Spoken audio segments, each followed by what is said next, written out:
പരീക്ഷ എന്നത് ഒരു മനുഷ്യന്റെ അഭിലാഷത്തിന്റെ ആദ്യത്തെ പടിയാണ്. അവന്റെ ജീവിതത്തിൽ അവൻ എന്തായി തീരണമോ അതിന്റെ ഏറ്റവും പ്രധാനപ്പെട്ട പടിയാണ് 10ാം ക്ലാസ്സിലെ പരീക്ഷ മുതൽ പിന്നെ തുടങ്ങും. ഓരോ പരീക്ഷകളും പ്രധാനപ്പെട്ടതാണ്. പക്ഷെ ഓരോ പരീക്ഷകളും SSLC ആകുമ്പോൾ നമുക്ക് ബേജാറാണ്. അതിനുമുമ്പ് വാതു പറ്റൂല, മൈക്കിന് പെർമിഷൻ പറ്റൂല, കുട്ടി ഉറങ്ങാതിരിക്കാൻ ബന്ധുവീടുകളിൽ പോവില്ല, ധാരാളം മുൻകരുതൽ നമ്മൾ എടുക്കാറുണ്ട്. അന്ന് യാത്രകളൊക്കെ ഒഴിവാക്കും, കുട്ടികളെ നേരത്തെ ഇരുത്തി പഠിപ്പിക്കും. പക്ഷെ നമ്മൾ ആരെങ്കിലും ഇതേവരെ നമ്മുടെ കുഞ്ഞൊരു പരീക്ഷ എഴുതാൻ പോകുമ്പോ അതിൽ ഇസ്ലാമികമായി അള്ളാഹു എന്തൊക്കെയാണ് പറഞ്ഞത് എന്ന് ആരെങ്കിലും ചിന്തിച്ചിട്ട് നമ്മുടെ മക്കളെ കൊണ്ട് പരീക്ഷ എഴുതിപ്പിച്ചിട്ടുണ്ടോ? ആരെങ്കിലും ഉണ്ടോ? ഇല്ല. എന്നാൽ ബാക്കി എല്ലാ തയ്യാറെടുപ്പ് നടത്തുന്നതിനേക്കാൾ 10 ഇരട്ടി മാർക്കും 10 ഇരട്ടി റിസൾട്ടും കിട്ടും ഞാനിനി പറയാൻ പോകുന്ന കാര്യങ്ങൾ ചെയ്താൽ. കാരണം ഇത് ഖുർആനും ഹബീബായ റസൂലുള്ളാഹി സ്വല്ലല്ലാഹു അലൈഹി വസല്ലം പറഞ്ഞതാണ്. ആദ്യമായി ചെയ്യേണ്ടത് പരീക്ഷ തുടങ്ങുന്നതിന് മുമ്പ് 2 റക്അത്ത് ഹാജത്ത് നിസ്കരിക്കുക. 2 റക്അത്ത് ഹാജത്ത് നിസ്കരിക്കുക. 4500 രൂപ ഷക്കീർ അള്ളാഹു സ്വീകരിക്കുമാറാകട്ടെ. കാരണം പരീക്ഷ എന്നത് ഏറ്റവും പ്രധാനപ്പെട്ട ഒരു കാര്യമാണ്, മുഖ്യമായ കാര്യം.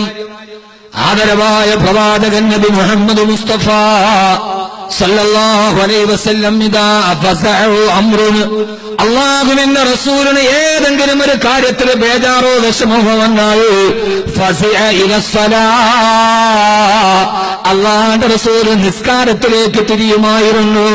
ഫൽയതവല്ല, നബി തങ്ങൾ വുളൂ ചെയ്യും, എന്നിട്ടോ ഫസല്ലാ റകഅതൈനി, 2 റക്അത്ത് നിസ്കരിക്കും ഹബീബായ നബി മുഹമ്മദ് മുസ്തഫ സല്ലല്ലാഹു അലൈഹി വസല്ലമ. മാത്രമല്ല അല്ലാഹു പറഞ്ഞതെന്താ? യാ അയ്യുഹല്ലദീന ആമനു ഇസ്തഈനു ബിസ്സബ്രി വസ്സലാ, നിങ്ങൾക്ക് ഏത് കാര്യത്തിലും എന്റെ സഹായം കിട്ടണമെങ്കിൽ നമസ്കാരം കൊണ്ട് നിങ്ങൾ എന്നോട് സഹായം തേടണേ. പരീക്ഷ എന്നത് വളരെ ബേജാറാണ്, മനസ്സിന് സമാധാനമില്ല. ആദ്യം ചെയ്യേണ്ടത് 2 റക്അത്ത് ഹാജത്ത് നിസ്കരിക്കണം. 2 റക്അത്ത് ഫസ്റ്റ് തുടങ്ങി, ഹാജത്ത് നിസ്കരിക്കണം. നിസ്കാരം കഴിഞ്ഞ് സലാം വീട്ടിക്കഴിഞ്ഞാൽ പിന്നെ അള്ളാഹുവിനോട് ദുആ ചെയ്യണം. ഏറ്റവും അദ്ദുആഉ സിലാഹുൽ മുഅ്മിനി, സത്യവിശ്വാസിയുടെ പ്രധാനപ്പെട്ട ആയുധം ദുആയാണ്. ബദറിൽ അല്ലാഹുവിന്റെ റസൂൽ ഏറ്റവും പ്രധാനപ്പെട്ട കാര്യം ചെയ്യിച്ചത് തലേ ദിവസം രാത്രി ചെയ്ത ദുആ കൊണ്ടാണ്. അതുകൊണ്ട് 2 റക്അത്ത് ഹാജത്ത് നിസ്കരിച്ചാൽ പിന്നീട് നിങ്ങൾ ദുആ ചെയ്യണേ. ആ ചെയ്യേണ്ട ദുആ ഇതാണ്, മുത്തുനബി പഠിപ്പിച്ചു തന്നിട്ടുണ്ട്. ലാ ഇലാഹ ഇല്ലല്ലാഹുൽ ഹലീമുൽ കരീം, സുബ്ഹാനല്ലാഹി റബ്ബിൽ അർശിൽ അലീം, വൽഹംദുലില്ലാഹി റബ്ബിൽ ആലമീൻ. ലാ തദ്ഇ ലനാ ദംബൻ ഇല്ലാ ഗഫർതാ, വലാ ഹമ്മൻ ഇല്ലാ ഫറദ്താ, വലാ ദൈനൻ ഇല്ലാ അദ്ദൈതാ, വലാ മറദൻ ഇല്ലാ ശഫൈതാ, വലാ മരീദൻ ഇല്ലാ ആഫൈതാ എന്ന ദുആ ചെയ്യണം. എന്ന് മനുഷ്യന്മാരെ ഉറങ്ങങ്ങള് ദുആ ചെയ്യണം. ദുആ ചെയ്തു കഴിഞ്ഞാൽ തലേ ദിവസം നേരത്തെ കിടന്നുറങ്ങണം. പരീക്ഷയ്ക്ക് ഒത്തിരി താമസിച്ചുറങ്ങാൻ പാടില്ല, നേരത്തെ കിടന്നുറങ്ങണം. മനസ്സിലായോ? നല്ല രസം, ബാക്കി അടിപൊളി തന്നെ. പരീക്ഷ എഴുതാൻ പോണ പിള്ളേർക്കൊക്കെ സന്തോഷമായി. പരീക്ഷയ്ക്ക് നേരത്തെ കിടന്നുറങ്ങണമെന്ന് മഗ്‌രിബിന് മുമ്പേ കിടക്കണമെന്നല്ല, 10 മണിയാകുമ്പോ കിടന്നിരിക്കണം. എന്നിട്ട് രാവിലെ നേരത്തെ എഴുന്നേൽക്കണം. സുബഹിക്ക് ബാങ്ക് വിളിക്കുന്നതിന് മുമ്പേ എഴുന്നേറ്റിട്ട് തഹജ്ജുദ് നിസ്കരിക്കണം. തഹജ്ജുദ് നിസ്കാരം കഴിഞ്ഞിട്ടിരുന്ന് പഠിക്കണം. ഏറ്റവും കൂടുതൽ ബുദ്ധിയിൽ കയറുന്ന സമയം തഹജ്ജുദിന്റെ സുബഹിയുടെ ഇടയിലുള്ള സമയമാണ്. ഏറ്റവും ഒരാള് 10 മണിക്ക് തലേ ദിവസം രാത്രി നിന്ന് പഠിക്കുന്നതിനേക്കാൾ 10 പ്രാവശ്യം പറയേണ്ട കാര്യം 2 പ്രാവശ്യം പറഞ്ഞാൽ തഹജ്ജുദിന്റെയും സുബഹിയുടെയും 4 മണിയുടെയും 6 മണിയുടെ ഇടയിലുള്ള സമയത്തിരുന്ന് പഠിച്ചാൽ കയറും. കാരണം അപ്പൊ അന്തരീക്ഷം ഫ്രഷാണ്, മനസ്സും ഫ്രഷാണ്. ഞങ്ങളൊക്കെ ഹിഫ്ള് പഠിക്കുന്ന സമയത്ത് ഞങ്ങളുടെ ഉസ്താദിന്റെ ഏറ്റവും വലിയ ഉപദേശമാണ് തഹജ്ജുദിന് മുമ്പിരുന്ന് പഠിക്കണം. ഞാൻ 7 മാസം കൊണ്ടാണ് ഹാഫിളായത്.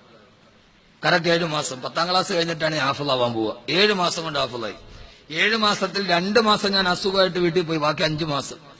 അന്ന് ഞാൻ പഠിക്കുന്നത് തഹജ്ജുദിനും സുബഹിയുടെ ഇടയിലുള്ള സമയമാണ്. ആ സമയത്ത് പഠിക്കും. അല്ലാഹു തൗഫീഖ് നൽകട്ടെ. എന്നിട്ട് ആ തഹജ്ജുദ് നിസ്കാരത്തിന് ശേഷം പഠിക്കാനിരിക്കുക. ബാങ്ക് വിളിച്ചു കഴിഞ്ഞാൽ കൃത്യമായി സുബഹി നിസ്കരിക്കുക. കാരണം എന്തെന്നറിയുമോ? മൻ സല്ലാ സ്വലാത്ത സുബ്ഹി ഫഹുവ ഫീ ദിമ്മത്തില്ലാഹ്. ആരെങ്കിലും സുബഹി നമസ്കാരം നിസ്കരിച്ചാൽ അവൻ പിന്നെ അള്ളാഹുവിന്റെ ഉത്തരവാദിത്വത്തിലാണ്. നമ്മുടെ ഉത്തരവാദിത്വത്തിൽ ഒരാളെ നമ്മൾ ഏറ്റെടുത്താൽ പിന്നെ അവൻ ആവശ്യമുള്ളതൊക്കെ നമ്മൾ ചെയ്തു കൊടുക്കില്ലേ?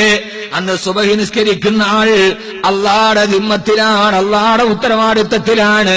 അതുകൊണ്ട് ആ സമയത്ത് അവനെന്ന് ആവശ്യമുള്ളതെല്ലാം അള്ളാഹു ചെയ്തു കൊടുക്കുമെന്ന് നബി മുഹമ്മദ് മുസ്തഫ, ഹബീബായ നബി മുഹമ്മദ് മുസ്തഫ, ഹബീബായ നബി മുഹമ്മദ് മുസ്തഫ സല്ലല്ലാഹു അലൈഹി വസല്ലമ.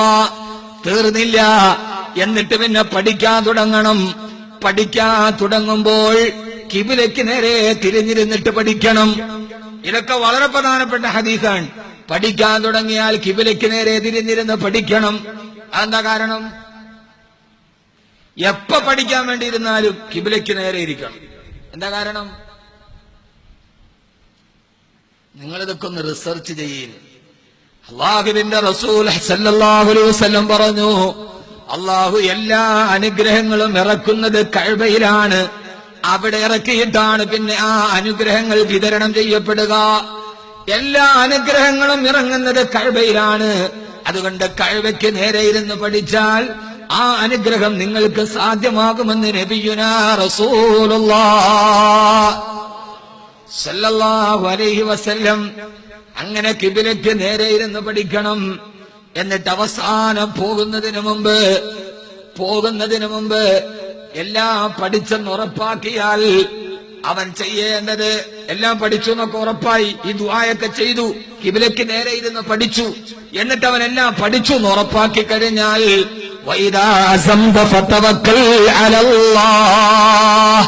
എല്ലാം അല്ലാഹുവിലേക്ക് തവക്കുലാക്കുക. SSLC എല്ലാ ചോദ്യ ഉത്തരവും ഞാൻ പഠിച്ചു. ചില കുട്ടികൾ പറയും, പക്ഷെ പരീക്ഷ എത്തുമ്പോ മറന്നുപോകും. എല്ലാം പഠിച്ചു എന്ന് ഉറപ്പായി കഴിഞ്ഞാൽ അല്ലാഹുവിലേക്ക് തവക്കുലാക്കുക. എങ്ങനെ തവക്കുലാക്കുക?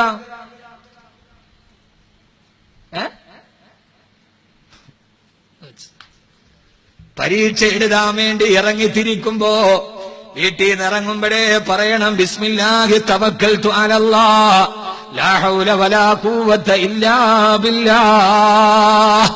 ഞാൻ എന്റെ റബ്ബിലേക്ക് തവക്കുലേൽപ്പിച്ചിട്ട് എന്റെ പ്രധാനപ്പെട്ട പരീക്ഷയ്ക്ക് ഇറങ്ങാ നേരത്തെ ഈ ദുആ പറഞ്ഞിട്ടിറങ്ങണം.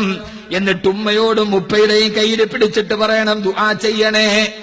ഇറങ്ങാ നേരത്ത് ഉമ്മയോടും ഉപ്പയോട് സലാം പറയണം. എന്നിട്ട് അവരോട് ദുആ ചെയ്യാൻ പറയണം. കാരണം 3 പേരുടെ ദുആ അല്ലാഹു തട്ടില്ല. അതിലൊന്നാമത്തെ ദുആ ഉമ്മാന്റെ ദുആയാണ്. പറയാറുണ്ടോ നിങ്ങൾ ഉമ്മാനോട്?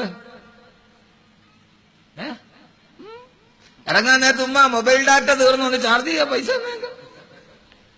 അതാണ് അല്ല, ഉമ്മാന്റെ ദുആ തട്ടില്ല.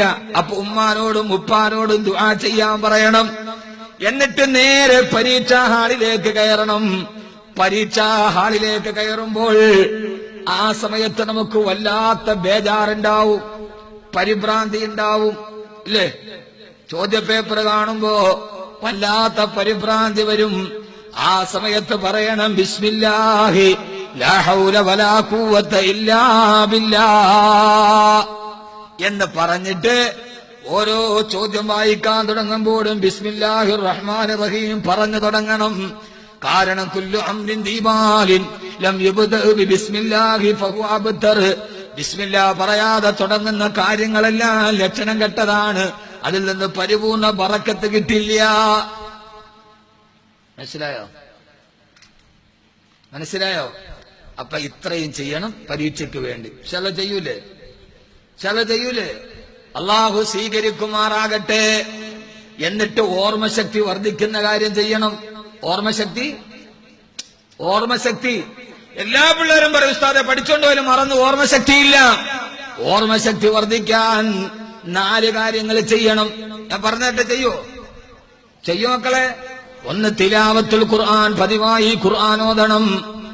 2 അസ്വലാ, നമസ്കാരം കൃത്യമായി നിർവഹിക്കണം. 3 അസ്സിവാക്ക്, എപ്പോഴും മിസ്വാക്ക് ചെയ്യണം. ഓർമ്മശക്തി വർദ്ധിക്കും, മിസ്വാക്ക് ചെയ്യണം. അല്ലാതെ ശിബിക്കാരുടെ പുസ്തകം വായിച്ചിട്ടൊന്നും കാര്യമില്ല. 3 കാര്യം ഓർമ്മശക്തി വർദ്ധിക്കാൻ. 1 തിലാവത്തുൽ ഖുർആൻ, ഖുർആൻ ഓതുക.